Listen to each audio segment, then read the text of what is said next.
Hi,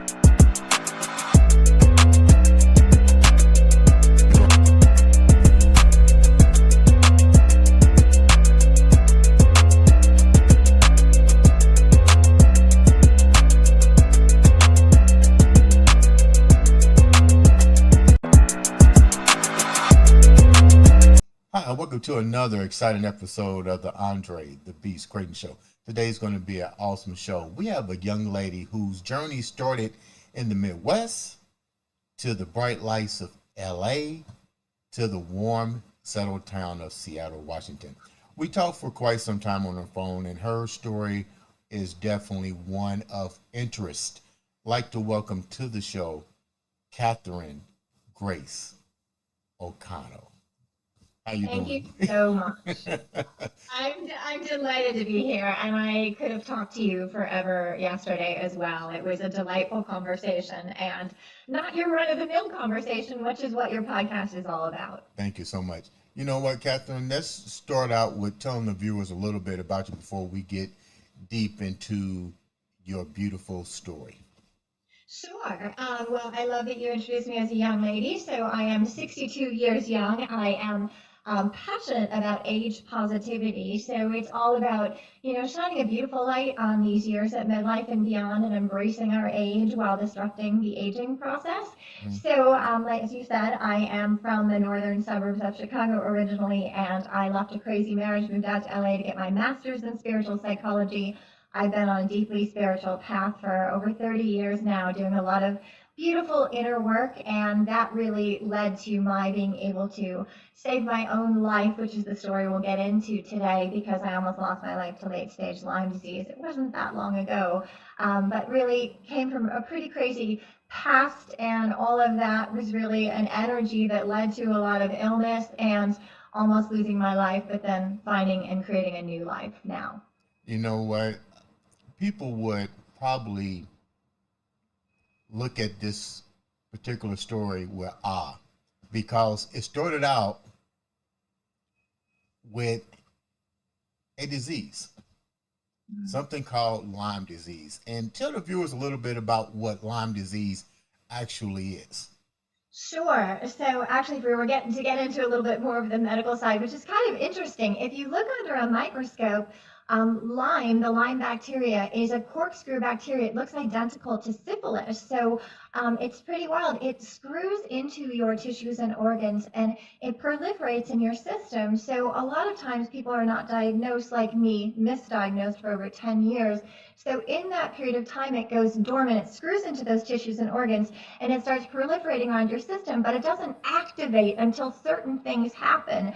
And for me, that is either trauma or it's also antibiotics make it go active. So in which case it was in my brain. And so, but in general, Lyme disease it comes from a tick, but also now it can be spread other ways. But originally, that's how most people get Lyme disease. I ended up getting it in the Midwest. I lived right next to a forest preserve that had deer there. The deer had a tick on it, and that tick bit me and ended up with Lyme disease. But most people who get Lyme disease do not get this bull's eye rash. Only about 20% of people do. So otherwise, you just might feel terrible. Maybe it's flu-like symptoms. Most doctors end up missing it and never testing for Lyme disease. So it can be a really tricky process, and a lot of people catch it very late. In my case, I literally was a walking dead person because I had it for over 10 years by the time I was diagnosed. Wow. So let's go back. The Midwest. Woo! Chicago, Indiana. Many times. Yeah, as I said, we're pretty much neighbors. What was it like growing up in the Midwest for you as a child? Tell me a little about your family, because let me explain to the viewers what's about to happen here. We got 30 minutes to take you into her life. And she's mentioned something earlier before she introduced herself. And she mentioned trauma, and she mentioned universal spiritual connection.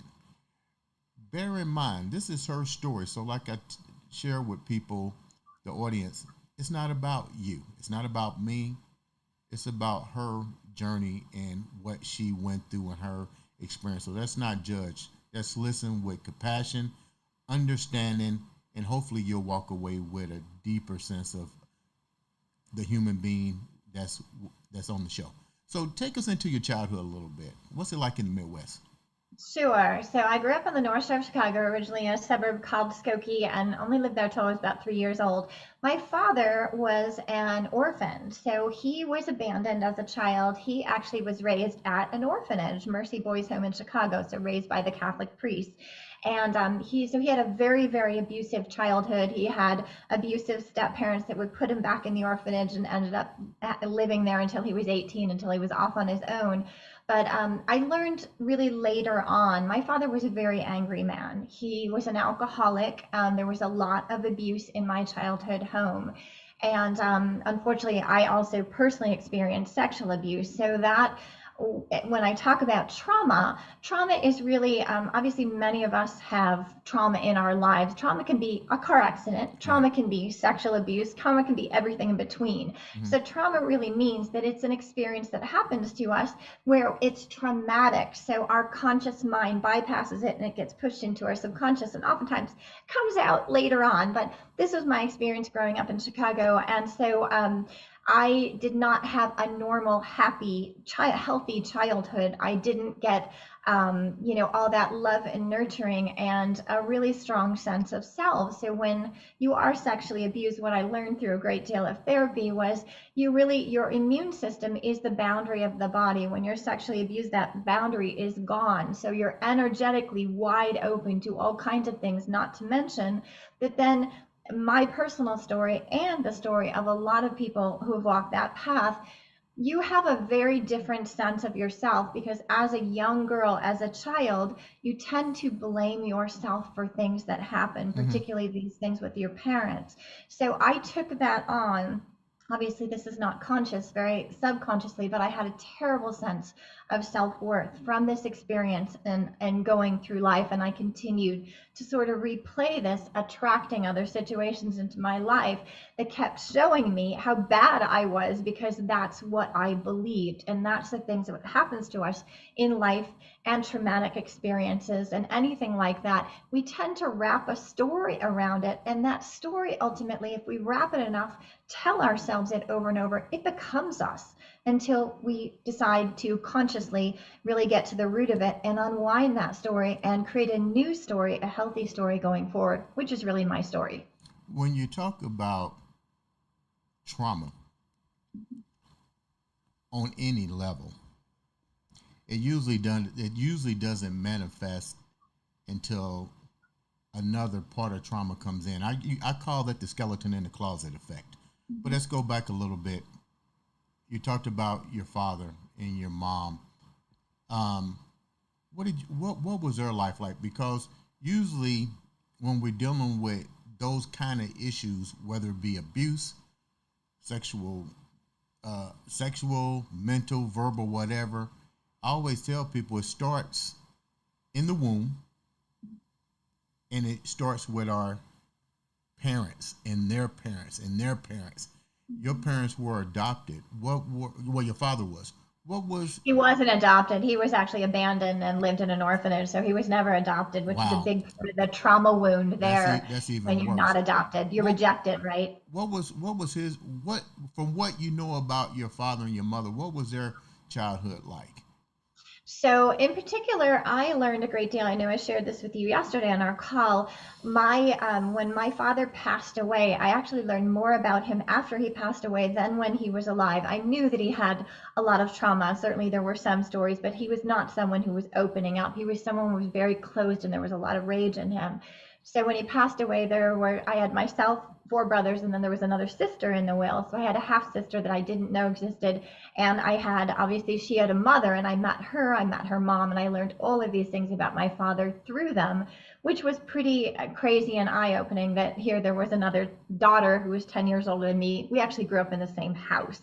Unknowingly. So Just some pretty wild stuff. But my dad, from this experience of growing up, and he had a mom initially, but I guess he was a my understanding this, he was a bastard child of a Hollywood star. And this is coming from his other wife that I then met, who told me all of these things. So my dad's mom, he actually did know her, but she kept putting him in the orphanage because she would get have a man come into her house, maybe marry the man. The man would abuse my father, treat him horribly. She would put him back in the orphanage. So he went in and out of the orphanage and then ultimately was raised there by the priest. So this gives you a horrific sense of self for this child, and what you were talking about, this Was he generational molested trauma. at all while he was going through these different Yes. transitions? So, and that came out later as well. So I actually, step, not my stepsister, my half sister, her mother told me that my father had been so traumatized by the experiences of being abused, sexually abused, molested, all of the things that he'd gone through with these different revolving, temporary fathers moving into his life and then going back and forth in the orphanage. When he was 13 years old, he got into a truck and he ran over his stepfather and killed him. I What? had no idea this happened. Yes. So I learned this after my father had passed away, but that's the kind of level of trauma we are dealing with. Yeah, I was like that. Oh my God. Had no idea. When you hear about this, how do you feel knowing that you was in a situation that truly wasn't of your doing, but unfortunately you had individuals in the house that caused the confliction on you? Was it confliction on your other brothers and sisters? But you just found out about the sister. Was there any abuse with your brothers? There was abuse from the standpoint of my dad was a rage-filled man. He was yelling, screaming, swearing, like just it was constant terror. And he'd whip you with his belt and pull your pants down, all that stuff. That was very typical in my household. As far as I know, I don't believe my brothers were sexually abused, and that is something that I happened to me and was very, very hard for me to even talk about. And so I know I shared with you on the call yesterday, one thing that helped me a great deal was going through some really good therapy and understanding that when someone, particularly a child, is sexually abused, they have this compulsion to do it to somebody else at the very same age. And so I had an innate amount of compassion, not necessarily when I was 3 and 4 years old when this was happening, but later on, really, I knew my father was in so much pain and I knew that he couldn't help himself. But to really understand that from a psychological standpoint, that he really couldn't help himself. So I made a decision early on that I was not going to repeat that trauma. Hurt people, they say, but hurt people don't have to continue hurting people, and someone has to break the cycle. Where So was your for me, mom? Where was your mom during all this? my mom, I believe that she knew what was going on and that she did not help me, and that became a lifelong pattern even in my abusive marriage that I left. When I went to her for help, there was no help. And it was not just no help, you stay there and I don't see what's going on. I don't acknowledge it.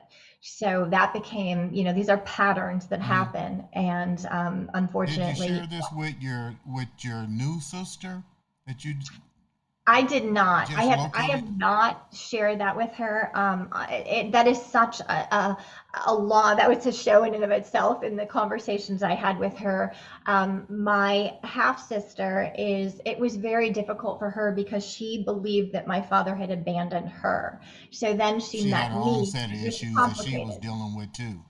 Right. She was dealing with her own stuff. So I've actually never shared that with her. Did you find any similarities to your stepsister's mom in your experiences with your Not, as it relate to your yeah. parents? More so with my married parents, my mom and my dad, versus the first Ginny was her mother's name. Terry's my half sister. Her mom's name was Ginny, and Ginny was lovely and beautiful. And after meeting her and learning more of the story, I really learned that she was my father's true love, and both of them had, my father had so many wounds that he pushed the woman away who really loved him more than anything. So she was healthy. She took her daughter out to protect her at the age of 2. Terry was 2 years old. So she was a very healthy parent, was going to do whatever she could to protect her daughter from my father because she realized he wasn't going to change his ways. He was a raging alcoholic. He was cheating on her, all these horrible things. Mhm. So my mom was not as healthy. My mom also came from an alcoholic Okay. household. Her father was an angry, abusive man. So she was continuing to repeat those patterns. And she really decided, in my case, to really look away from the abuse. When you say that, you said something. Let's go back a minute, which I didn't even know. Your father ran over his stepfather and killed him. 13 years old. What 13 happened to years. your father? What happened with that situation? I have no idea because this is coming way after my father has passed. This is, I'm meeting them because Terry's name is in the will, and I don't even know there's a Right. Terry, or there was a Ginny, her mom. So I'm learning this through them, and I actually went through like the Chicago papers and all that to see if I could find anything from back in the day. But he was 13 years old, so I imagine it's They one of those probably things. sealed all those documents. Exactly. I have no idea. I imagine he was so young and he was an orphan and he wasn't ever prosecuted. I really don't know any of the details. All I know is like your reaction. I was just jaw to the floor, How do you, how do absolutely you, mind blown to hear how do this. you, what's your next step? You're older now. Most individuals would have probably ran away. I'm just saying And what most ran individuals, away from just the what was home going on house. in your house. But you get older, you stay there, you endure what you consider was normal. Mhm. It was normal. It's Um, normal and you don't talk about it. So in those kind of families, in particular in North Shore of Chicago, it's very Stepfordish in that you are taught to put a beautiful front up, a beautiful face up, a beautiful home behind scenes, anything, any of the, like you said, skeletons, those are way in the closet. Nobody talks about it. so you I you don't leave the talk to my smoke and parents. I mirrors. don't tell them, yeah, what's going on. I don't get help. I don't get therapy. Those things are not part of this is all to look perfect on the outside and the mess is left inside. And I had to deal with that stuff on my own, really. So there's nowhere for me to run to. First of all, where am I going to run? And second of all, this is all I know. So is there anywhere else that's Well, normal? you did I run don't know. somewhere. You ran to L.A.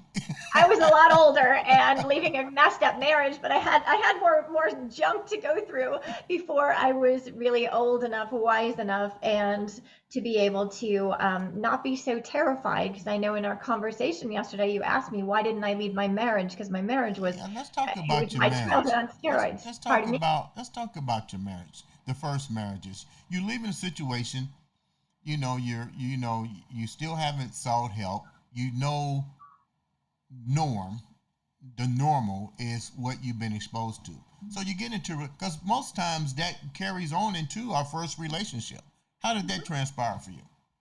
So, of course, I married my childhood on steroids. So, I married a very abusive man and who presented certainly not to be abusive. And then he got me and, reeled me in, rushed me down the aisle, and we were married really fast. And it was pretty abusive from the get go. But I also then, within a year, I was pregnant and, had a child and then had my second child. So, in those situations, I was definitely attracting a situation that was very similar to my childhood marriage. My parents had, not a loving marriage. There was a lot of yelling and screaming and swearing in the household. They had separate bedrooms. My dad was an alcoholic. Of course, I married someone who was an alcoholic. Like just repeating, not consciously, these are energetic patterns. So this is something I am unconsciously comfortable with.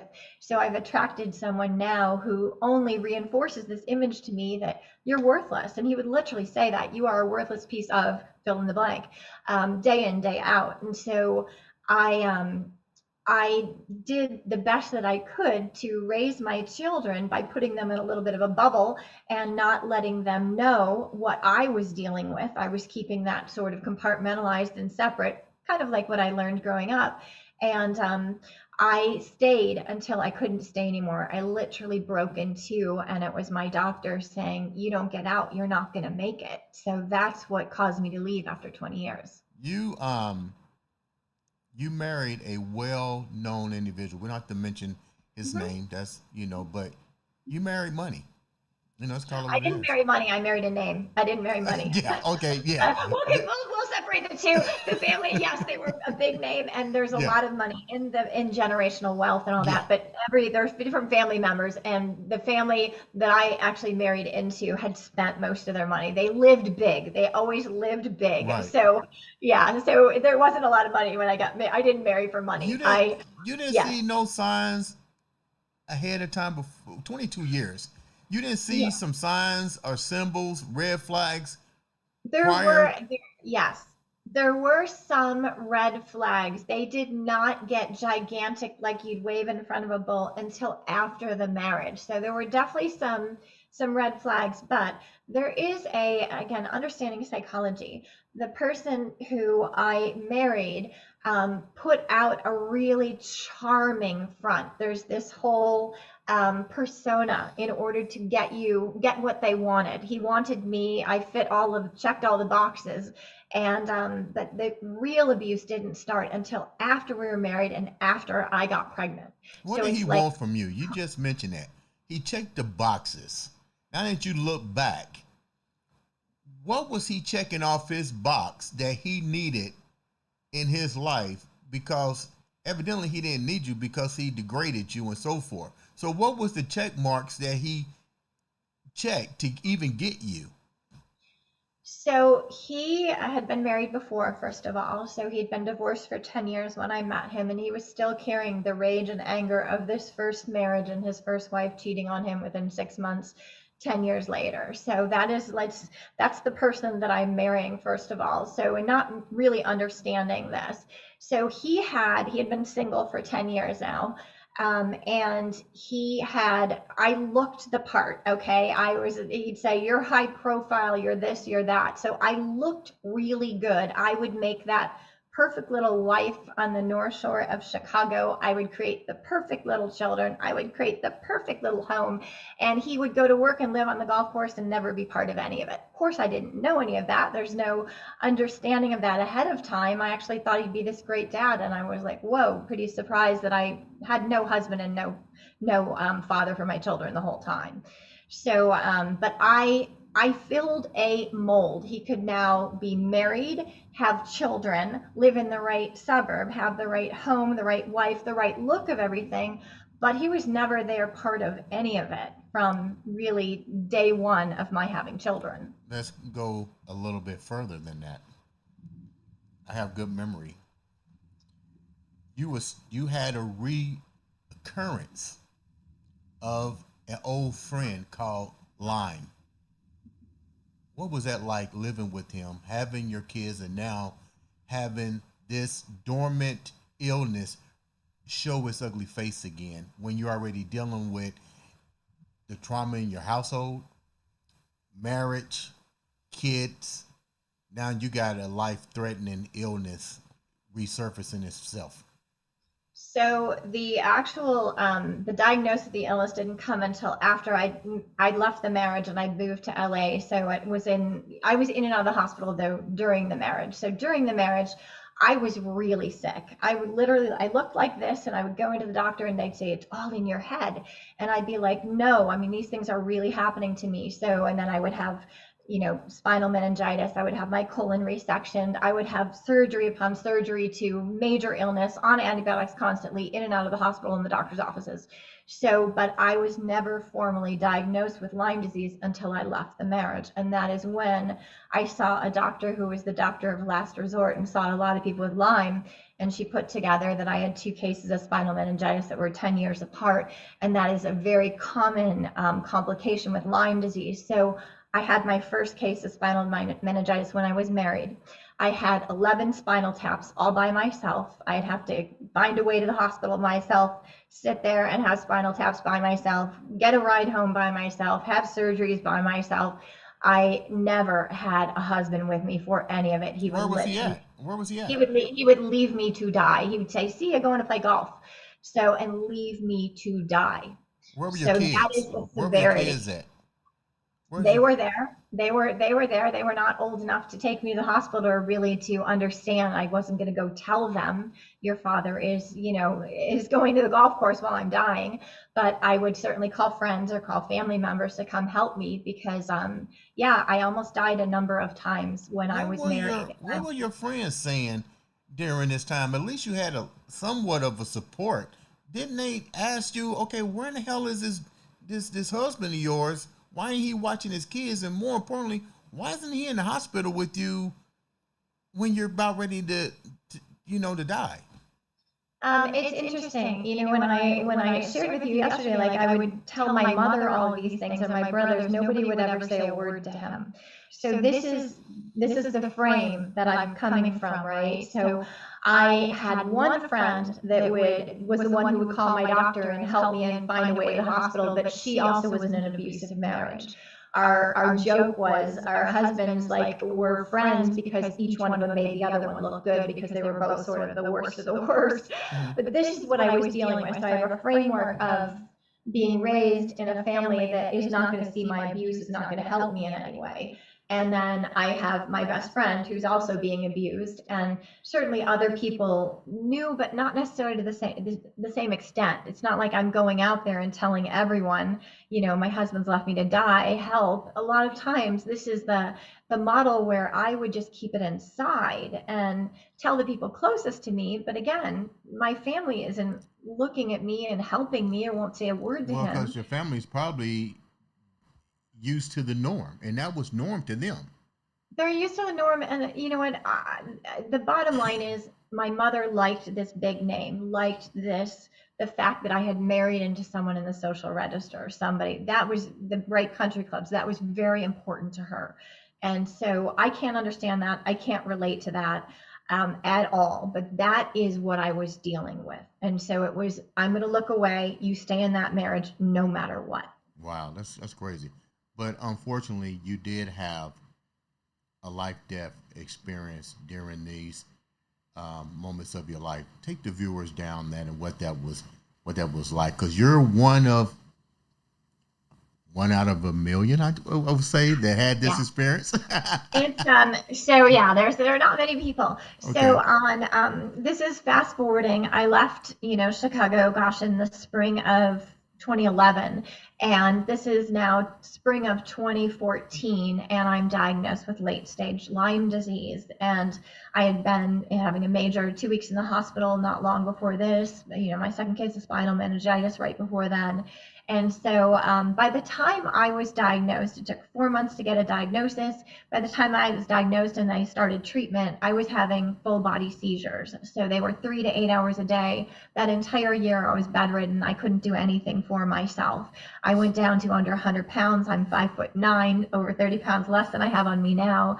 And Cedar Sinai last right, all my organs shutting down. And so by 11/11/14, so I'm diagnosed in March of 2014. By 11/11/14, I'm having a near death experience. So Hey, it's that Catherine, hold fast. that thought for a minute. There's a question I want to ask. All this time, what kind of tests were performed on you? And before we go back to 11/11/14, how do you feel about the fact that this, with the technology, MRIs, CAT scans, blood work, nobody could treat this or diagnose you with this until this? How does it make you feel? Let's go right there. You know what? It's a very common experience for women in particular, and let's say women who don't come from healthy backgrounds, because then you don't necessarily assert yourself properly, right? So not to me to blame, but to say this is again that ongoing pattern of not being believed or heard. So it was doctor upon doctor upon doctor upon doctor, basically dismissing things or just treating a symptom, but never looking for the root cause, that here is someone who is constantly sick, constantly having surgery or in and out of the hospital or on antibiotics, always, always sick. So first of all, there's abuse. So definitely didn't even see that. But secondarily, there's something underlying. There's something at the root of this. This is not just, let's treat this with antibiotics or this with antibiotics. There's some major illness under here. So that's what took so long. And it took me getting to a doctor who was an integrative medicine doctor who straddles both alternative world and the Western world. Okay. So still to this day, Lyme disease is so misdiagnosed, mistreated, misunderstood, stigmatized. So it's not like your typical illness of cancer, and I'm not dismissing that in any way, but those, we have real treatment protocols. We have doctors that know what to do and to look for things and to do tests. In the Western model, it's frequently missed. So actually it's the alternative model that you go to, and you'll go to an integrative MD, and a lot of times they will be the ones to find Lyme disease and to order these very special tests that then can diagnose Lyme disease, whereas the Western blot test done by Western doctors oftentimes actually misses it. So it's if you even get to someone to run the test, oftentimes that result is actually missed in the Western model. So that's why I believe so wholeheartedly in the integrative model, because it's all about looking for the root of the illness, not just treating the symptom. Let's go back to 11/11/14. Tell me about that particular moment of your life. So 11/11/14. Now this is kind of crazy. I know I shared it with you yesterday. I was actually supposed to be in Chicago for a court date with my ex-husband, which I couldn't even walk, and I'm full-time care, so it wasn't ever that I was going to get there. I had my best friend Dave staying with me. I had two male caretakers at the time. My ex-boyfriend, who's here now, my business partner, and my best friend Dave. My best friend Dave had been there, and I was really upset. I was in shock about this whole situation in Chicago, and I just told him to go home, and I was going to go to bed by myself, just get in bed and stay there for the night. So he left, and almost immediately, it was a very strange sensation, kind of like out of Wizard of Oz. All of a sudden, everything around me was like black and white. There was this whooshing sound going through the house. It was like there was a massive amount of wind going through the house. And it was this sort of just otherworldly experience where you really don't, I was in shock. I'm like, I don't know what's going on, but I also couldn't process it. So all I did was get under the covers in the bed. And all night long, I was just, my whole body, I had seizures, but these were different than seizures. I was like wriggling all night long like this. And my eyes wouldn't, they wouldn't close. They were just going open up, like constantly, like blinking all night long. But my whole body was just squirming, and I couldn't stop it. So I was in sheer terror because I didn't know what was going on, but I knew something was happening, and I knew it wasn't good. So I just stayed in bed. I didn't call for help. I couldn't even get to a phone. So I waited for the first light of morning to come through the blinds of the window, and I went to get out of bed so I could go to the bathroom, and I go to lift my arm, and there's nothing. This is literally like a ghost. I can feel nothing. There's no body. There's no weight. I tried to bring my legs over on the floor, and I fell to the floor because there's no body there. And then I used my fingers to pull on the carpet to get me to the bathroom. And I went and pulled myself up onto the bathroom sink. And again, I'm a weightless body. There's no physical body to pull, but that's like all I knew to do. And I went like this, and I looked in the mirror, and I went, oh my God.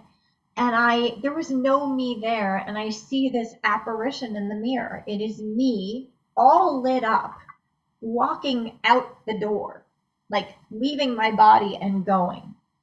And I knew in that instant that was me leaving me. And I was like, oh my God. Do you know where you was going subconsciously, or you basically had no idea because you was probably still in fright? I was in complete and total shock. I obviously knew in this moment that I was no longer here, that was me going out there. And again, keep in mind, I when I looked into the mirror, when you see yourself, you can see yourself. Like, there was no me in there. There was no me to see. All I could see was that. So I was literally looking at myself as a ghost. And here's this like physical me all lit up straight out of like Ebenezer Scrooge walking out the door. And I was just looking at myself, leaving myself. And I knew in that moment, I was gone. Really? How did you come back to your space? Because right now you're probably freaked the hell out. I Not, not, was I was freaked to hell out, and Michael, my business partner, happened to call on the phone, and I grabbed the cell phone. It was on the ground, and I grabbed the cell phone, and he said, "Oh, how are you?" And I just said, "I'm not here. I'm not here. I'm not here. I'm not here." And he was like, "What are you talking about?" And I tried to explain this experience to him, and of course, he just thought I was out of my mind, mhm, and I was, but in a very different way. right. So I actually had my friend Dave came over. He picked me up. He was trying to take me over to Cedars-Sinai hospital at the time. Then one of my alternative practitioners called me, and she said, "Don't go there. They will put you in the psych ward. They will think you're crazy. You are having a near-death experience. Let's get you to someone who can help you get back into your body, Now, because I'm who still told here, you but I'm not." who was the one that told you that you had a near death experience? So this is a natural medicine doctor, my homeopathy doctor, actually, who said, let's get you to someone who can help you right now sort of process what's going on. And at that point, all she did was help me get into my physical body so I could feel myself again. But I still didn't have, so I know I shared with you yesterday. I'll fast forward to a few days later when I went to this woman. Her name is Nicole Shire. She is what's called a soul coach, and she can see things on the other side Hmm. that basically most people cannot see. So I sat across from her trying to understand what I'd gone through. And she looks at me and she goes, "Oh my God, I didn't know this was possible." And she said, "The vortex to the light is open. You've been walking around in a near death experience." She said, you have a choice now. You can stay or you can go. I can close the vortex and you can stay, or you can go up into the light." Hold down for a second. Did she clearly explain to you what that actually meant? You're walking in the near death experience, so you're back into your body, basically. I'm But back in my body, but this other person who helped me just get back into my physical body didn't have the ability to see that literally there's this vortex. There's a vortex to the light. So when we die, this is all explained to me after this. I've gone to other people to really understand, process what happened to me. So when we die, the vortex of the light opened. There is a magnetic pull that pulls out your soul within 30 seconds to a minute. And that is, in general, all a human being can resist. There's no ability really for me to have gone through what I went through. So this woman who closed the vortex for me helped me to understand that I was a special soul. No one is supposed to be able to really endure that. This magnetic pull is too strong to pull your soul out of your physical body. And my physical body was extremely weak, but I was meant to be here and have this experience. So she said I was an uber soul, and this uber soul here to bring the light. And that's when I told her, to close the vortex and I would stay here, because obviously there was some bigger reason for me to be here. But at that time I was still really in shock of all of this and trying to process that. Okay, how many people get this choice? Okay, you can live or die. There's the vortex of the light. You're walking around near death experience. In a second you can be up in the light, or I'm going to close it and you're going to stay here, but I don't even know why you're here. So it's a did pretty she crazy explain to experience. you? I know that had to be a lot to try to comprehend at such a after going through what you just went through. More importantly, the individual that found you and took you, what were they saying? Were they there as part of this awakening and what she was sharing with you? How was they viewing what she was saying? And are you talking about when I first just got back into my physical body Yeah, before I went to Nicole? yeah. So, the people that I was with couldn't see any more than I could at that point. I had no idea. I knew that I had gone through a near death experience. I certainly had no idea that I was walking around in it. In Mm. other words, I just thought my soul was trying to leave. It came back. I couldn't feel me. And so she helped me get in my physical body. But I didn't understand that I was still in this in this near-death experience, walking around with an open vortex to the light, where I had the opportunity to stay or go that basically nobody could do, not to mention the fact that it's virtually impossible. And that was the next week. I went to a mystic in LA who, again, can see these things as well. And he confirmed what Nicole had said to me. And he said, she's right. Everything she told you is true. You were walking around near death experience. She did close the vortex. You are a special soul. And literally within 30 seconds to a minute is all most physical bodies can resist, this pull, magnetic pull. So he did confirm all of this. Two-part question. Mm-hmm. What was it like walking around with the near-death experience and then still having the portal open where you had the choice to either go or to stay? And then the other part of the question is, did they give you the recipe? If you stay, this is what you're going to, this is your mission. If you go, this is what's going to happen. They didn't give you none of those. So what was it like in walking in the near-death experience, because you haven't went to the light yet? Mm-hmm. So I guess when you came back into your conscious, into this vessel, what was the difference?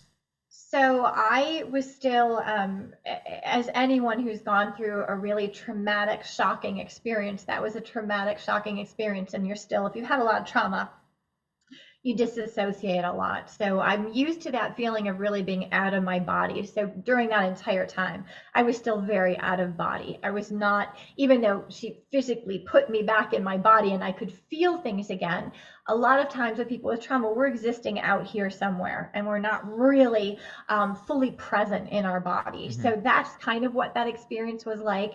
And I know as I am on the part 2 of that question, or part B here, before this, I really struggled with living. I had suffered a great deal my entire life. And now I was physically, mentally, emotionally suffering through this whole Lyme disease and being bedridden and unable to care for myself. I mean, I could do nothing for myself. So I was miserable and I wanted to go. So I had 2 children. The only reason I could think about being here any longer was because of them. Other than that, I was like, it's awesome up there. I want to go with the angels. Right. I'm really comfortable up there. I'm not so comfortable down here because you guys are pretty crazy humans. I don't understand you. So at that point, when I decided to stay, like you said, there's no roadmap. There's no roadmap for going. There's no roadmap for staying. Although I knew in my heart up there is a beautiful place. I wasn't so sure down here. But I made that decision to stay. And that came from a different place, basically understanding in some way at that time, I was here for a greater purpose, because I didn't know what it was. I had no idea, but I knew in that moment, if I'm going through this experience that virtually no one else is ever going to have, you don't get this option where the light is open. You go, can you stay or go? It's just, you're gone. Mm-hmm. So I knew this was a really wild experience, and it came from God's source universe, something much greater than me. And there was a reason for me to be here. And I was going to trust that and stay and just keep following the breadcrumbs of the universe and God that they would put in front of me. And I'd say yes to them. And, again, there's a whole nother story of how my whole life transformed inside out. It wasn't all about us. I think that's the problem that we run into. The bigger purpose is, I think, that we become self-absorbed and don't realize that, it's not about us. It's definitely a bigger mission. My hat's off to you for all of it, for overcoming, for conquering, for realizing that you had an opportunity you had 2 opportunities. You can stay or go. Mm-hmm. And you decided that the mission was a lot bigger, which was your children, to give them a different view on how the universe works, how we should operate in the universal law here on Earth. What's the end game for you? What's the end game for you? Well, my life completely changed after that. I mean, I know there's a whole other story, and we can always talk about that another time, but I did have to bring myself back. It wasn't like all of a sudden my reality changed and, I was healthy. I still was very sick. And so I really took my toolbox out and transformed my life from the inside out, saved myself, saved my life, transformed my belief system, everything, the root of that trauma and all the beliefs I'd wrapped around it. So here I am now at 62, and I'm living a completely different reality than I lived before. I truly love myself. I have confidence, and all of these things that I was searching for before, they were always here. And so that's the magic. All of these things are just beliefs. They're things that we take on when we're disempowered or lacking self-worth. All these things, we come into this world, these beautiful innocent beings, and we have all of these things, and we lose them over time. So these years at midlife and beyond are a beautiful time of self-discovery, a time to go in and to find all these gifts. I have all these gifts that I didn't know existed. I'm creative. I didn't know I was creative. Like all of these things that I've unwrapped and unpacked and unwound these stories. So now I share this with others. I have 30 plus years of working in the inner world and all these natural tools that I'm a meditation teacher, all these things I've been trained in energy work. So I know they work, and I know that the best years of our lives are, at midlife and beyond. And not to, take anything away from youth. Youth is wonderful. But the longer we've lived, most likely, the more experiences we've gone through, and oftentimes the more challenging experiences, and the more wisdom that comes from that. It's the, friction on the oyster and that causes the pearl to form. So we're the pearls. And so I love sharing that with women. I love inspiring and empowering through my story. I love giving hope, and I love shining a beautiful light on these years at midlife and beyond, because it truly is the best time of a woman's life, and hopefully men too. Before we wrap up, I'm going to ask another question real quick. What was your belief system prior to all of these beautiful manifestations happening to you?